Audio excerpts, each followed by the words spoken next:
Hello everyone, I'm Yu-Cheng. I'm Chang-Mou. I'm Ching-Heng. Today we are going to talk about our science project, the growth of adventitious buds on heterophylly of water ferns. The picture in your left side is an adventitious bud on a water fern, and the other side shows the heterophylly of water ferns. We'll introduce and explain them in detail in later slide. This is the outline of our presentation. First, let me introduce our experimental subjects, the water ferns. Water ferns have many breeds around the world, and the most common breed in Taiwan is Heterophylly telectroides. Here, this kind of water ferns usually live in a place with sufficient water, like paddy fields and wetlands. As you can see in the picture, the water ferns in our school live in the wildlife pond. Besides, the reason why we study water ferns is its short lifespan. It's only 3 months that a water fern can complete a generation, from a spore to a mature plant. After our thorough observation and searching for some literatures, we find out that water ferns have adventitious buds. It's a way that plants can reproduce asexually in a faster approach by developing buds in unusual places. This kind of water ferns produce its adventitious buds in the bifurcation of leaves and petioles. Apart from the buds, water ferns have 2 different kinds of leaves called heterophylly leaves.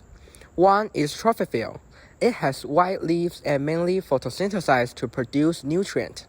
The other is called sporophyll. Its leaves are much thinner and mainly generate spores to perform spore propagation in every autumn. Second, let's talk about the methods we used to do our research.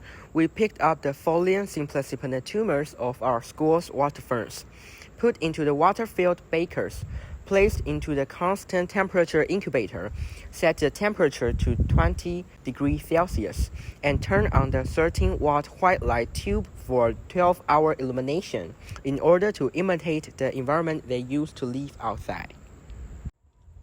The folium simplicipitant tumor is the pinnately compound leaf of every water fern. The pinnately compound leaf is a smaller leaf dividing from bigger leaf and arranging on each side of the central axis. A mature water fern's leaves usually divide 2 to 3 times in the complete life cycle. Folium simplicipitant tumors are the leaves which divide 1 time, and they are the biggest compound leaf on the water ferns. The picture has 5 folium simplicipitant tumors, and we highlight 2 among them with red boxes. Third, it's time for us to talk our research. In the beginning, we observed on 2 kinds of leaves to make sure whether both of them have adventitious buds. The answer is positive. We can find out adventitious buds on both trophophyle and sporophyll. Next, we were curious about germination rate differences between 2 leaves' adventitious buds. We picked up 6 leaves to conduct the experiment. 3 of them were trophophylls and the remains were sporophylls. To get the germination rate, we counted the total number and the germinated number of adventitious buds on each leaf. The germinated rate was to divide total amounts by germinated amounts. We defined the word germinated bud as a bud whose length was over 0.1 cm. Our formal result will be performed in later slide. We were also curious about the difference of adventitious bud growth speed on heterophylly, so we designed our experiment like this. We measured the length of new leaves and new roots on adventitious buds to calculate the growth speed. We chose 3 representatives on each leaf. The growth speed was to divide the growth length by the time interval. Here is an example of how we choose the representatives.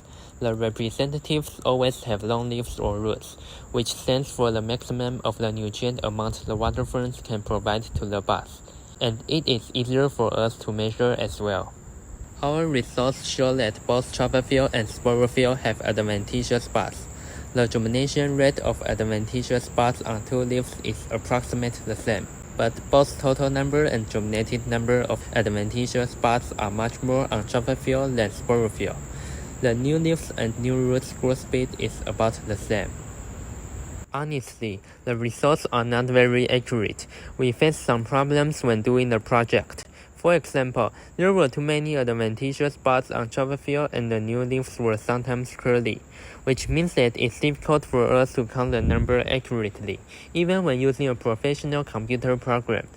and measure the length without tearing the new leaves off. What we also discovered was that some new roots shrunk, which led to the growth speed becoming negative.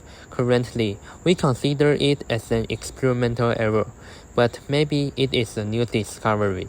We will go on with this research to confirm whether this phenomenon really exists. Turning to the final part, our modification of experiment. We are planning to grow a new generation of water ferns by ourselves by using spores from the latest generation. Our later experiment will use this generation as an experimental subject. Apart from it, we want to do more experiments and see the growth differences between adventitious buds on two kinds of leaves. Like comparing the bud's growth when the environment temperature is relatively high or low. When doing the experiment of adventitious buds growth differences in water environment, we have attempted to calculate the root to shoot length ratio. We found out that the ratio of buds on trophophyle had the same trend as it on sporophyll, and the ratio of trophophyle was always higher than the ratio of sporophyll. Therefore, we want to figure out the meaning of the root to shoot length ratio, and then use it in our later research. These are the literatures and references we searched for and quoted in this SAM project. This is the end of our presentation. Thanks for your listening.